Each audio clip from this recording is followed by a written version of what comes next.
বর্তমানে আমাদের দেশে মব সন্ত্রাস চলছে। আজকে তো সন্ত্রাসের বিরুদ্ধে আলোচনা। আপনারা বলেন, সন্ত্রাস ইসলামে জায়েজ না হারাম?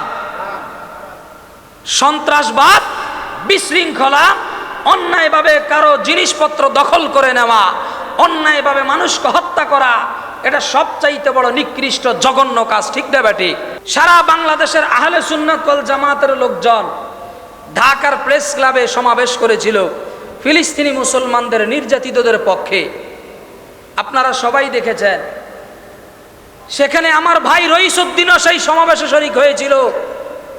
কিছু নামদারি মুসলমানের বেশ পড়া লোকেরা সেটাকে সহ্য করতে পারে নাই। আমার ভাই রইসউদ্দিনকে তারা হত্যা করে দিয়েছে। জোরে বলি নাউজুবিল্লাহ। আসসালামু আলাইকুম ওয়া রাহমাতুল্লাহ। আপনারা সকলেই বলেন, সালাম দিলে জীবনের গুনাহ মাফ হয় কি হয় না? সালাম দিলে আল্লাহ রহমত নাজিল হয় কি হয় না? আল্লাহ তাআলা রহমত নাজিল হয়, জীবনের গুনাহ মাফ হয়, একে অপরের মধ্যে মহব্বত সৃষ্টি হয়। এই জন্য আমাদেরকে বেশি বেশি সালাম দিতে হবে। দরকার আছে না নাই? আমাদের সমাজে বর্তমান ইয়াং জেনারেশন যারা আছেন, আমার ভাইয়েরা, বর্তমানে এই সালাম নামক এত সুন্দর একটা আমল ইবাদতকে আজকে যুব সমাজ ছেড়ে দিয়েছে, ঠিক না ভাই? ঠিক। কিন্তু মুরব্বী সমাজের মধ্যেও দেখা যায় তারা তো সালাম নিবে, এটা ঠিক আছে, কিন্তু দেওয়ার যে একটা সওয়াব আছে এটা থেকে তারা ধীরে ধীরে বঞ্চিত হচ্ছে। মুরব্বীরা মনে করে শুধু আমাদেরকে সালাম দিবেই, কারণ আমরা মুরব্বী। কিন্তু অথচ আল্লাহ রাসূল সাল্লাল্লাহু আলাইহি ওয়াসাল্লাম বলছেন, যে আগে সালাম দেয় সে অহংকার থেকে মুক্ত। জোরে বলি সুবহানাল্লাহ। যে আগে সালাম দেয় সে পায় 90 নেকি, যে সালামের জবাব দেয় সে পায় 30 নেকি। আর যে সালাম দাতা, উনি সালাম লওয়ার যিনি নিবেন তার চাইতে সম্মানিত, দামি। সুবহানাল্লাহ বলেন। কেননা সালাম দেওয়া সুন্নাত, জবাব দেওয়া ওয়াজিব। সালাম দেওয়া হলো সুন্নাত, জবাব দেওয়া ওয়াজিব। সালাম যদি কেউ কাউকে না দেয় গুনাহ হবে না, কিন্তু দেওয়ার পরে যদি কেউ না লয় তখন গুনাহ হবে, ঠিক না ভাই? ঠিক। কিন্তু আমাদের মধ্যে সবচাইতে এখন এটা অকাল পড়ে গেছে। আল্লাহ রসুলের এই সুন্নাত আমাদের মাঝ থেকে দূরে সরে গেছে। আমাদের ইয়াংস্টার যুবক ভাইদের মধ্যে সালামের সুন্নতের প্রচলন এখন আর নাই। হাই, হ্যালো, গুড মর্নিং আছে না নাই? আমার ভাইয়েরা, আমাদের মধ্যে যদি শান্তি আল্লাহ পাকের পক্ষ থেকে আনতে হয়, ব্যক্তি জীবনে যদি শান্তি পেতে হয়, অবশ্যই আল্লাহর কাছে আমাদেরকে শান্তি কামনা করতে হবে। আল্লাহর কাছে আমাদেরকে শান্তি চাইতে হবে। এখন শান্তি আসবে কিভাবে? আল্লাহর কাছে আমরা চাইবো কিভাবে? আমি যখন কাউকে সালাম দিব, আমি বললাম আসসালামু আলাইকুম ওয়া রাহমাতুল্লাহি ওয়া বারাকাতুহু, আপনার উপরে আল্লাহর রহমত বর্ষিত হোক, শান্তি বর্ষিত হোক, আল্লাহর বরকত আপনার উপরে নাজিল হোক। বলি সুবহানাল্লাহ।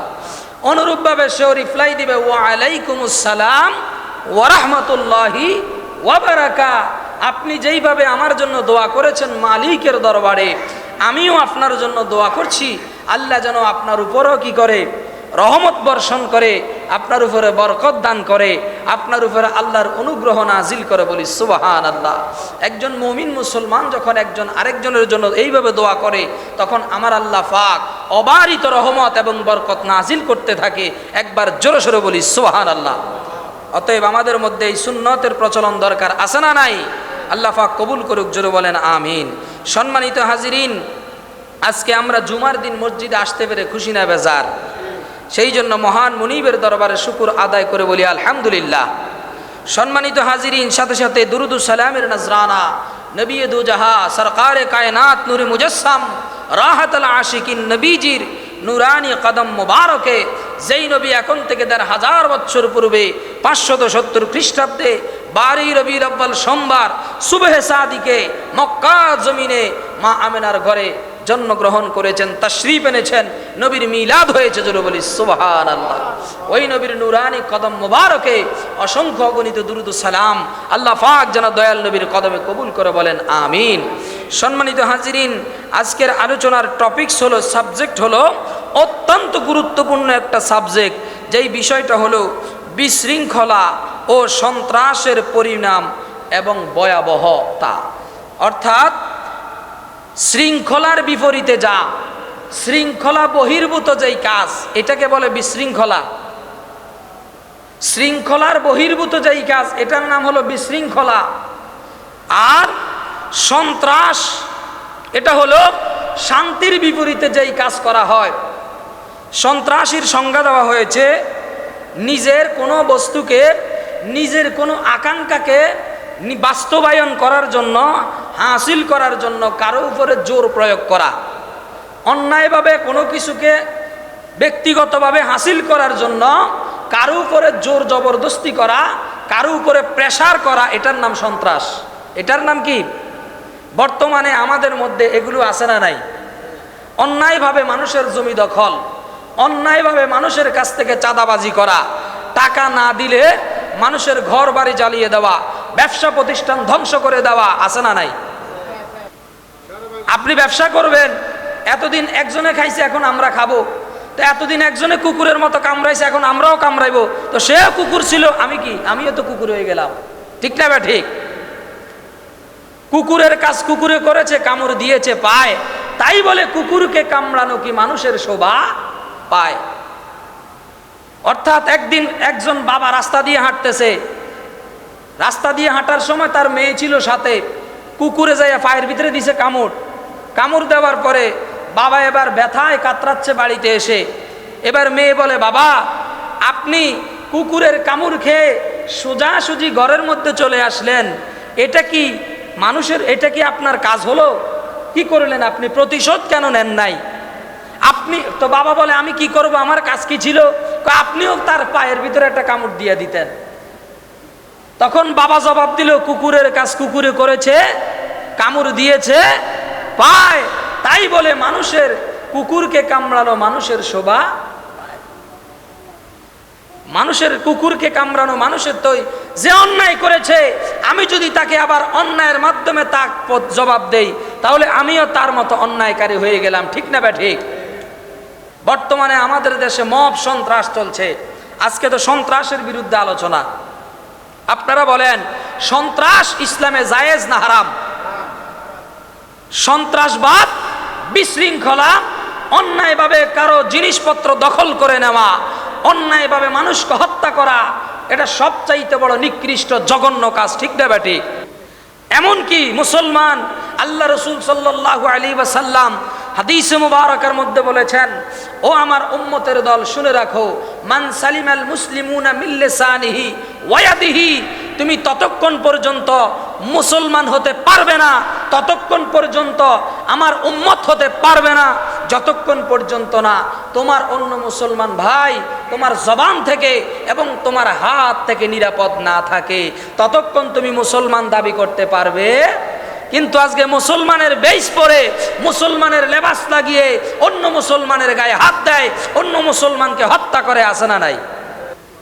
ফিলিস্তিনের পক্ষে সারা বাংলাদেশের আহলে সুন্নাত ওয়াল জামাতের লোকজন ঢাকার প্রেস ক্লাবে সমাবেশ করেছিল ফিলিস্তিনি মুসলমানদের নির্যাতিতদের পক্ষে। আপনারা সবাই দেখেছেন। সেখানে আমার ভাই রইসউদ্দিনও সেই সমাবেশে শরীক হয়েছিল। কিছু নামদারি মুসলমানের বেশপাড়া লোকেরা সেটাকে সহ্য করতে পারে নাই, আমার ভাই রইসউদ্দিনকে তারা হত্যা করে দিয়েছে। জোরে বলি নাউজুবিল্লাহ।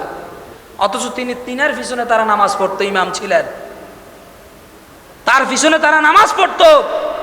মাওলানা নুরুল ইসলাম ফারুকী সাহেবকে হত্যা করা হয়েছে, আবার তারা দাবি করে আমরা মুসলমান।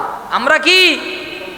তাহলে এইভাবে একজন মুসলমানকে অন্য মুসলমান গায়ে হাত দেওয়া যেখানে হারাম, যেখানে তার বিরুদ্ধে কুৎসা রটনা করলে, জবান ব্যবহার করলে, যেখানে নবী বলছে আমার উম্মত না, তো নবীর উম্মত যদি নবী অস্বীকার করে, সারা বছর যদি সে বলে আমি মুসলমান, লাভ হবে? নবী যদি বলে আমার উম্মত না আর সে বলে আমি মুসলমান, লাভ হবে? লাভ হবে না। অতএব যারা অন্যায়ভাবে মানুষকে হত্যা করছে, অন্যায়ভাবে মুসলমান নয় শুধু, হিন্দু বৌদ্ধ খ্রিস্টান অন্যান্য ধর্মের মানুষের জান মালের নিরাপত্তা দেয় না, তারা কশ্চিন কালেও নিজেদেরকে মুসলমান বলে দাবি করতে পারে। আসুন আমরা কোরআন পাক থেকে এই বিষয়ে কিছু জেনে নেই। আল্লাহ রব্বুল আলামিন পবিত্র কালামুল্লাহ শরীফের মধ্যে সুস্পষ্টভাবে সূরা মায়েদার 2 নম্বর আয়াত, কোন সূরা? সূরা মায়েদার 2 নম্বর আয়াতের মধ্যে আমার আল্লাহ রাব্বুল আলামিন সুস্পষ্টভাবে বলে দিচ্ছেন, ক্বালাল্লাহু তাআলা, আল্লাহ পাক সুবহানাহু ওয়া তাআলা বলেন, তাআওয়ানু আলাল বিররি ওয়াত তাকওয়া ওয়ালা তাআওয়ানু আলাল ইসমি ওয়াল উদওয়ান। হে দুনিয়ার মুসলমান, হে দুনিয়ার মানুষ, তোমরা পরস্পর মঙ্গল এবং খোদাভীরুতার কাজে একে অপরকে সাহায্য করো এবং অন্যায় ও সীমা লঙ্ঘনের কাজে একে অন্যকে সহযোগিতা করিও না। আল্লাহর ভয় তাকওয়া অর্জনে এবং একজন আরেকজনের মঙ্গল কামনায় একজন আরেকজনকে সহযোগিতা করার জন্য বলেছেন, সমাজের ভালো ভালো কাজে সহযোগিতা করার জন্য বলেছেন। কোনো সময় অন্যায় কাজে, অপরাধের কাজে একজন আরেকজনকে সহযোগিতা করার জন্য নিষেধ করেছেন কে? আল্লাহ। কিন্তু এখন আমরা তার বিপরীত করি, অন্যায় কাজে সহযোগিতা করি, ভালো কাজে বাধা দেই, আছে না নাই? যারা অন্যায় কাজে সহযোগিতা করে, ভালো কাজে বাধা প্রদান করে, তারা আমার আল্লাহর এই কোরআনের আয়াতের বিরোধী কাজ করে। অতএব এই কোরআনের আয়াতের বিরোধী হবার কারণে তারা মুসলমান থেকে খারিজ। আমার আল্লাহর কোরআনের একটা আয়াতের হুকুমকে কেউ যদি অস্বীকার করে, অমান্য করে, সে আর মুসলমান থাকতে পারে, সে সাথে সাথে বেঈমান। অতএব আমরা যারা অন্যায়কারীকে সহযোগিতা করি, সুদ খাওয়া হালাল না হারাম? জোরে বলেন হারাম। এখন সুদের পক্ষে বিচার হয়, যিনি ভুক্তভোগী তিনার বিরুদ্ধে রায় হয়, আছে না নাই? তুমি টাকা নিছো দিয়া দাও, তার কাছ থেকে টাকা নিছো দিয়া দাও, সুদখোরের পক্ষে। কথা কোন ঠিক না ঠিক? আবার এমন কিছু কমবক সুদখোর আছে, কয় আরে আমার টাকা যথাযথ দিয়ে দাও, বাড়ি কি আমি 2টা কম খামুনি? নাউজুবিল্লাহ বলেন। সুদ খাইলে আমার টাকা তুমি পুরাটা দিয়ে দাও ফেরত, আমি কবরে গেলে মার কি 2টা কম খামুনি? আরে কত বড় বেয়াদব! একে তো হারাম কাজ করতেছে, অন্যায় কাজ করতেছে, আবার আল্লাহর হুকুমের বিরুদ্ধে ঠাট্টা। কথা কোন ঠিক না ঠিক? 4 নম্বর বেয়াদব। এই জাতীয় বেয়াদবদেরকে আমাদের সমাজ নয়, শুধু প্রত্যেকটি কর্মকাণ্ড থেকে বয়কট করার দরকার, আছে না নাই? যতদিন এদেরকে বয়কট না করবেন ততদিন সমাজে শান্তি আসবে না। এরপরে আল্লাহ রাব্বুল আলামিন আরো বলতেছেন, লা তুফসিদু ফিল আরদি বা'দা ইসলাহিহা ওয়াদউহু খাওফান ওয়া তামাআন ইন্না রাহমাতাল্লাহি করিবুম মিনাল মুহসিনিন। জোরে সোরে বলি সুবহানাল্লাহ। এখানে 2টা জিনিস স্পষ্ট। আমাদের মুসলমানদের মধ্যে সততা বিভক্তি আছে না নাই? মুসলমানে দলাদলি বিভক্তি আছে না নাই? এখন অনেকেই বলে, এই হুজুর বলে এইটা, ওই হুজুর বলে এইটা, আমি কোন দিকে যাব? আল্লাহ পাক আপনি কোন দিকে যাবেন এখানে বলে দিয়েছেন। কোন দিকে গেলে শান্তিতে থাকতে পারবেন এই আয়াতের মধ্যে আমার আল্লাহ বলে দিচ্ছেন। সূরা আরাফের 56 নম্বর আয়াত। কোন সূরা? সূরা আরাফের 56 নম্বর আয়াতের মধ্যে আমার আল্লাহ বলে দিচ্ছেন, লা তুফসিদু ফিল আরদি। এ দুনিয়ার মানুষ, তোমরা পৃথিবীর জমিনে ফাসাদ, ফিতনা, ঝগড়াঝাটি, মারামারি সৃষ্টি করিও না। ফ্যাসাদ সৃষ্টি করতে নিষেধ করেছেন কে? আল্লাহ। তো আল্লাহ যেহেতু বলছেন পৃথিবীতে ফিতনা করো না, ফ্যাসাদ করো না, তার মানে বোঝা গেল পৃথিবীতে একবার শান্তি প্রতিষ্ঠিত হয়েছে। তো শান্তি প্রতিষ্ঠিত যেহেতু হয়েছে, এই শান্তির ঘরে তোমরা অশান্তির আগুন আর জ্বালাইও। যদি শান্তি নাই থাকতো পৃথিবীতে, তাহলে আল্লাহ কিন্তু এটা বলতেন না, ঠিক না বা ঠিক? তার মানে পৃথিবীতে শান্তি প্রতিষ্ঠিত হয়েছে আমার নবীর আগমনের মাধ্যমে। পৃথিবীতে ইসলাম প্রতিষ্ঠিত হয়েছে আমার নবীর আগমনের মাধ্যমে। ইসলাম স্বয়ং সম্পূর্ণ হয়েছে। এখন যারা ফিতনা করে, ফাসাদ করে, মাজারের উপর হামলা করে, আর এরা বলে আমরা পৃথিবীতে শান্তি, আমরা পৃথিবীতে ইসলাম প্রতিষ্ঠা করতে চাই, জোরে বলেন নাউজুবিল্লাহ। আল্লাহ কয় ইসলাম প্রতিষ্ঠিত হয়েছে, আর তারা কয় আমরা প্রতিষ্ঠা করব। এখন আল্লাহ বেশি বুঝছে না তারা? আল্লাহ কয় আমি প্রতিষ্ঠা করে দিয়েছি। ইসলাম প্রতিষ্ঠা করেছেন আমার নবীর মাধ্যমে, ঠিক কিনা বলেন? এখন তুমি কি প্রতিষ্ঠা করতে আসছো? মানুষকে ধোঁকা দেওয়ার জন্য। এই একদিকে বলো ইসলাম প্রতিষ্ঠা করব, অন্যদিকে যাইয়া যত অনিসলামিক কাজ আছে তাদের মধ্যে, জোরে বলে নাউজুবিল্লাহ। সম্মানিত হাজিরিন, আল্লাহ বলেন লা তুফসিদু ফিল আরদি, জমিনের মধ্যে তোমরা ফাসাদ করো না। এরপরে আল্লাহ বলছেন বাদা ইসলাহিহা। দেখেন আল্লাহ বলছেন যখন পৃথিবীতে সমাধান হয়েছে, শান্তি প্রতিষ্ঠা হয়েছে, এরপরে আর তোমরা কি করো না, ফিতনা করিও না। এরপরে ওয়াদউহু খাউফান ওয়া তামাআন ইন্না রাহমাতাল্লাহি করিবুম মিনাল মুহসিনিন। এবং আল্লাহ বলছেন তোমরা বিপর্যয় বা দুনিয়ার জমিনে সন্ত্রাস সৃষ্টি করো। দুনিয়ার জমিনে শান্তি প্রতিষ্ঠিত হওয়ার পরে সন্ত্রাস করো না, সন্ত্রাস করো না, এরপরে তোমরা বিপর্যয় সৃষ্টি করো না। এরপরে আল্লাহ বলছেন আর তোমরা আল্লাহকে ভয় করো এবং আশা রাখো, ওই আশা রাখো, কি করো, আশা রাখো, আল্লাহকে ভয় করো আর আল্লাহর অনুগ্রহপ্রাপ্ত সৎকর্ম যারা আল্লাহর ওলি আছেন তাদের সঙ্গী হয়ে যাও, কেননা তাদের নিকটে আমি আল্লাহর রহমত বর্ষিত হয় বলি সুবহানাল্লাহ। ইন্না রাহমাতাল্লাহি করিবুম মিনাল মুহসিনিন। সন্ত্রাসী করো না, ফাসাদ করো না, ঝগড়া করো না, দলাদলি করো না, মারামারি করো না। তোমরা দুনিয়ার জমিনে সঠিক পথে থাকার জন্য, হক পথে থাকার জন্য আমার ওলিদের কাতারে চলে যাও, আমার বন্ধুদের দলে চলে যাও, যারা আমি আল্লাহর পক্ষ থেকে নিয়ামত পেয়েছে, যাদের নিকটে অবারিত রহমত বর্ষিত হয়েছে, হচ্ছে কিয়ামত পর্যন্ত, যাদের উপর রহমত বর্ষিত হতে থাকবে, তোমরা তাদের দলভুক্ত হও। একবার জোরে সোরে বলি সুবহানাল্লাহ। আল্লাহর ওলিদের দলে যুক্ত হওয়ার জন্য বলেছেন কে? আরো জোরে বলি কে? এখন যারা ওলি আল্লাহ বিরোধী, এরা ইসলাম বিরোধী, এরা মসজিদে 1 কোটি রাকাত নামাজ পড়লেও লাভ নাই। কথা কোন ঠিক কিনা বলেন? এদের কোনো টাকা পয়সা মসজিদে মাদ্রাসায় দ্বীনের খেদমতে দান করলেও কোনো লাভ। হক কথা বলার জন্য যদি বলে আপনি এটা বললেন কেন, আমি মসজিদে টাকা দিব না, তা আপনি তো মুসলমানই না, আপনার টাকা দেওয়ার কি দরকার? কোনো বেঈমানের টাকা মসজিদে লাগানো জায়েজ আছে? যে সরাসরি আল্লাহর কোরআনের বিরোধী করে সে মুসলমানই না, আল্লাহর ওলিদের বিরুদ্ধে অবস্থান করে সে মুসলমান না। কারণ এটা আমার আল্লাহ বলেছেন তোমরা ফিতনা করো না, ফাসাদ করো না, আমার ওলিদের কাতারে চলে যাও। ঠিক না ঠিক? আজকে ওলি আল্লাহর দলে গেলে কয় ভণ্ড, আছে না নাই?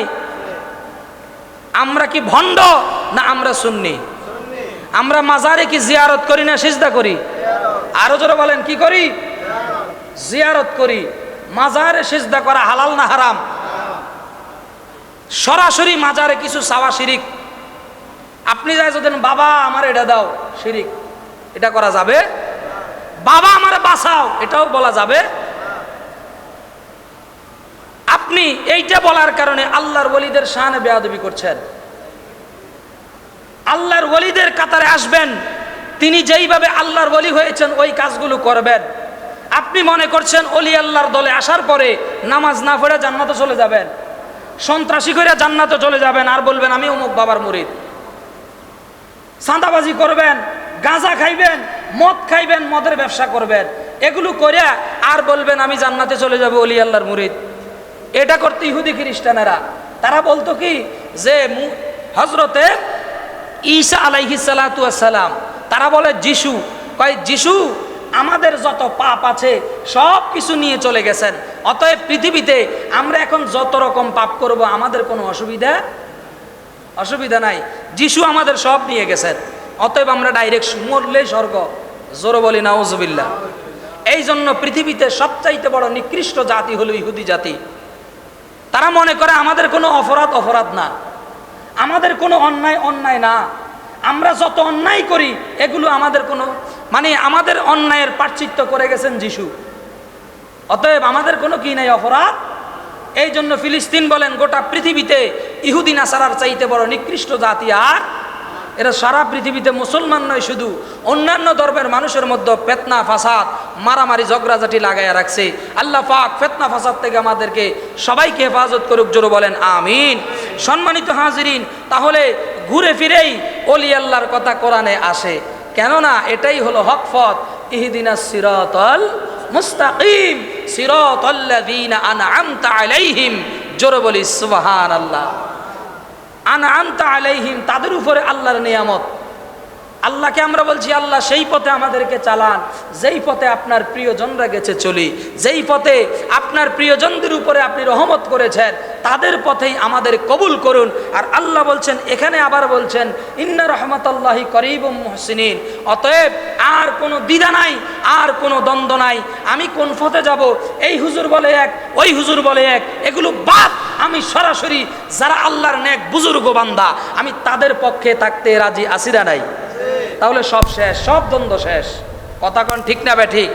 যারা আল্লাহর বুজুর্গ বান্দা, তাদের পক্ষে আমরা থাকতে রাজি আছি না নাই? অতএব পৃথিবীতে সন্ত্রাস, চাঁদাবাজি, হানাহানি, মারামারি, এগুলো আমাদেরকে ধ্বংস করে দিয়েছে। এগুলোর থেকে আমাদেরকে দূরে থাকতে হবে। অনেকেই ক্ষমতার বলে সন্ত্রাস করে, অনেকেই ক্ষুধার বলে, ক্ষুধার জ্বালায় সন্ত্রাস করে, অনেকেই পদ পাওয়ার জন্য সন্ত্রাস করে, আছে না নাই? আমি যদি এলাকায় সন্ত্রাসী কামটা না করি, আমি যদি তারা যদি থ্রেট না দেই, তাহলে আমার নেতা খুশি হবে না। আমার নেতা যদি খুশি না হয়, তাহলে ইউনিয়নে আমার পোস্ট দিবে, একটা পদ দিবে না। কারণ আমি এলাকার মধ্যে দেখাইতে হবে আমি বড় নেতা। আমি 60 জনের বিরুদ্ধে মামলা দিব, 3 জনের বাড়ি জ্বালাইয়া দিব, প্রধান শিক্ষককে স্কুল থেকে বের করে দিব, কারণ আমি দেখাইতে হবে আমি বড় নেতা। আছে না নাই? এই যে শিক্ষকের কথা আসলো, 5ই আগস্টের পরে যেই ঘটনাটা ঘটলো, সারা পৃথিবীর ইতিহাসে সবচাইতে নিকৃষ্ট ঘটনা। অনেক স্কুল মাদ্রাসার শিক্ষকদেরকে অপদস্থ, অপমান, লাঞ্ছনা করে তাদেরকে তাদের পদ থেকে সরিয়ে দেওয়া হয়েছে, ঠিক না বে ঠিক? অথচ আল্লাহ রসুল সাল্লাল্লাহু আলাইহি ওয়াসাল্লামের হাদিস কি? আমি যদি মুসলমান হই তাহলে রসুলের হাদিস মানতে হবে, রসুলের সুন্নাহকে অনুসরণ করতে হবে। আল্লাহর নবী বলেছেন, যদি কেউ তোমাকে একটা শব্দ শিখায়, একটা হরফ শিখায়, একটা ভালো কথা শিখায়, তাহলে সে তোমার উস্তাদ। আর এই উস্তাদের পাওয়ার কতটুকু জানো? ওই উস্তাদ তোমার মালিক হয়ে যায়। বলি সুবহানাল্লাহ। ওই উস্তাদ ছাত্রের মালিক হয়ে যায়। উস্তাদ যদি চায়, ওই ছাত্রকে বিক্রি করে দিতে পারবে। সুবহানাল্লাহকে বলবেন না? তাহলে শিক্ষকের মর্যাদা কম না বেশি? কিন্তু আজকে বর্তমানে শিক্ষকদেরকে মারা হয়। এই তো কয়েকদিন আগে ঢাকা সরকারি আলিয়া মাদ্রাসায় প্রিন্সিপালের মাথার মধ্যে কোপ দেওয়া হয়েছে। প্রায় 12 থেকে 14টা সিলাই লেগেছে। শিক্ষক কি দোষ করেছে? শিক্ষকদের উপরে এত অত্যাচার কেন চলছে? এই জন্য বর্তমানে ভালো মানুষ জন্ম হচ্ছে। দেখবেন রাস্তার মোড়ে মোড়ে মদখোর, গাঁজাখোর, ইয়াবাখোর, ট্যাবলেটখোর, এতটুক 5 বছর 10 বছরের ছেলেও আজকে জানে, ফ্যান্টার নাম জানে, ইয়াবা ট্যাবলেটের নাম জানে, গাঞ্জার নাম জানে, আছে না নাই? এই গত কয়েকদিন আগে, এই পরশুদিন শহরের ভিতরে সুজানগরে একটা মাহফিল হয়েছে, তাহির হিসাব আসছিল। দেখা যাচ্ছে ব্যবসার সঙ্গে বেশি জড়িত হচ্ছে। অনেকে দেখা যাচ্ছে খায় না কিন্তু ব্যবসা করে, আছে না নাই? মানে খায় না কিন্তু ওই যে কি করে রে,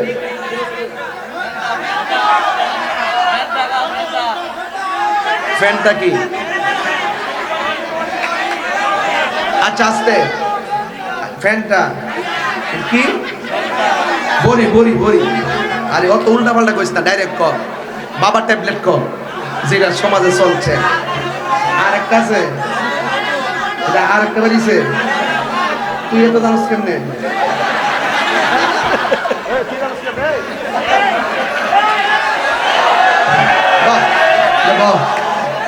ও বেসে তো বুঝা গেল তুই না খাইলে যে বেসে সিনস তোরে পাও, তোরে দই কি আছে না, এই গোপনে গোপনে পুলিশের কাছে ধরাই দিল, ঠিক আছে তো ইনশাআল্লাহ। যে বন্ধুটা তোর বাবা ট্যাবলেট বিক্রি করে আর খা, এর দাইনও যাইস না বামেও যাইস না, ঠিক আছে? দেখবাই মনে থাকবো। ওই মাহফিলের মধ্যে উনি যখন বলছে গাঁজা কি চলবে না বন্ধ, সবাই বলে বন্ধ, ইয়াবা চলবে না বন্ধ হবে, বন্ধ। ছোটো ছোটো ফলাই না, কয় হুজুর প্যান্টটা, হুজুর প্যান্টটা, কয় কি বলস প্যান্টটা, আমি তো বুঝি না এটা, কয় একবারে বল ট্যাবলেট, কয় না এটা প্যান্টটা, কয় তুই এটা জানোস, কয় তুই শিক্ষস করতে। তার মানে ওই ছোট ছোট বাচ্চারা ওই পর্যন্ত চলে গেছে, ঠিক না ভাই ঠিক? আমাদের সমাজের মধ্যে এগুলো চলছে, আছে না নাই? অনেকেই কথা বলে না, কিন্তু সমাজের প্রত্যেকটি মানুষ যদি এই সমস্ত মাদকের বিরুদ্ধে অবস্থান করত, আজকে সমাজে সন্ত্রাস, অন্যায়, অত্যাচার, অবিচার, জুলুম, নৈতিকতার অবক্ষয় আমাদের সমাজ থেকে চলে যেত। কথা কারণ ঠিক না ভাই ঠিক? আজকে আমরা সবাই নিজের জায়গায় বন্ধ। আজকে আপনি মুখ বন্ধ, কালকে আপনার ঘরে আসবে এই অপরাধ, কালকে আপনাকে ঘর থেকে বের হয়ে যেতে হবে। আগামী দিন আপনার সন্তান ইয়াবা ট্যাবলেটের জন্য আপনার গায়ে হাত তুলবে, এতে কোনো সন্দেহ নাই। অতএব সন্ত্রাসবাদ বিশৃঙ্খলা বন্ধ করতে হলে আগে বর্তমানে সমাজের মধ্যে যে সবচাইতে বড় অপরাধ মাদক, এটা কি বন্ধ করার দরকার আছে না নাই? আরো জোরে আছে না নাই? আমাদেরকে এই দিকে খেয়াল রাখতে হবে। যতই অন্ধকার আমাদেরকে চাপা দিতে আসুক, আমরা অন্ধকার থেকে বাঁচতে হবে। এখানে যদি আলো না থাকে অটোমেটিক এখানকে এই জায়গাকে অন্ধকার করবে। এখানে অন্ধকারকে দূর করতে হলে আপনাকে আলো জ্বালাতে হবে। আলো যদি নাই থাকে, হক কথা যদি নাই থাকে, অন্যায়ের প্রতিবাদ যদি সমাজে না থাকে, অবশ্যই এই সমাজকে অন্যায় গ্রাস করে নেবে। ঠিক না বে ঠিক? কি কথাটা কি ভুল বললাম? অনেকেই হয়তো মনে মনে চিন্তা করতেছেন আজকে হুজুর কি বলে, আজকে আমার বিষয়টাই এটা, আজকে আমার বিষয়টাই এটা। আল্লাহ পাক রব্বুল আলামিন আমাদেরকে বুঝার তৌফিক দান করুক, জোরে বলেন আমিন। সম্মানিত হাজিরিন, এরপরে আসেন আমরা মুসলমান, মুসলমানের গায়েও হাত তুলি, অন্যান্য ধর্মের মানুষের গায়েও হাত তুলি। আল্লাহ রব্বুল আলামিন, আল্লাহ রসুল সাল্লাল্লাহু আলাইহি ওয়াসাল্লাম হাদিসে মুবারকের মধ্যে সুস্পষ্টভাবে বলে দিয়েছেন, ক্বালা রাসূলুল্লাহ সাল্লাল্লাহু আলাইহি ওয়াসাল্লাম মান কাতালা মুআহাদান লাম ইয়ারিহ রাইহাতান জান্নাতি ওয়া ইন্না রিহাহা ইউজাদু মিন মাসিরাতি 40 আমান। রাওয়াহুল বুখারী, বুখারী শরীফের হাদিস। নবীজি বলেন, যেই ব্যক্তি মুসলিম রাষ্ট্রে বসবাসকারী কোনো অমুসলিম নাগরিককে হত্যা করে সে জান্নাতের সুগন্ধ পাবে না। অথচ জান্নাতের সুগন্ধ 40 বছরের দূরের রাস্তা থেকেও শোনা যায়। অতএব এখানে অমুসলিম হলেই তাকে মারতে হবে, একটা মিথ্যে একটা গুজব রটিয়ে তাকে হত্যা করতে হবে। আমাদেরকে যাচাই বাছাই না করে একজন অমুসলিমের গায়ে হাত তুলব, এগুলো কখনো ইসলামের কাজ হইতে পারে না। অতএব আল্লাহ রসুল সাল্লাল্লাহু আলাইহি ওয়াসাল্লাম বিধর্মীদের জান মালের নিরাপত্তা দিয়েছেন। অতএব আমাদেরকে সেই দিকেও লক্ষ্য রাখতে হবে। আল্লাহ পাক রব্বুল আলামিন আমাদের সবাইকে সমাজের সকল প্রকারের বিশৃঙ্খলা থেকে নিজেকে এবং সন্তানকে, পরিবারকে, সমাজকে বাঁচাইবার আল্লাহ যেন আমাদের তৌফিক দান করে, জোরে বলেন আমিন। ওমা তৌফিকি ইল্লা বিল্লাহ। আমি ক্ষমতা পাইছি, ক্ষমতার অপব্যবহার করব। আমি পাওয়ার পাইছি, আমার বিরুদ্ধে যে আছে, আমার মতের বিরুদ্ধে যে আছে তার গায়ে হাত তুলব। এই হাত কাল কিয়ামতের ময়দানে আপনার বিরুদ্ধে সাক্ষী দিবে। অতএব কিয়ামতকে ভয় করে আল্লাহ পাক যেন আমাদের সবাইকে এইগুলো থেকে বাঁচার তৌফিক দান করে। আরেকটা কথা, এই তো আলোচনা শেষ।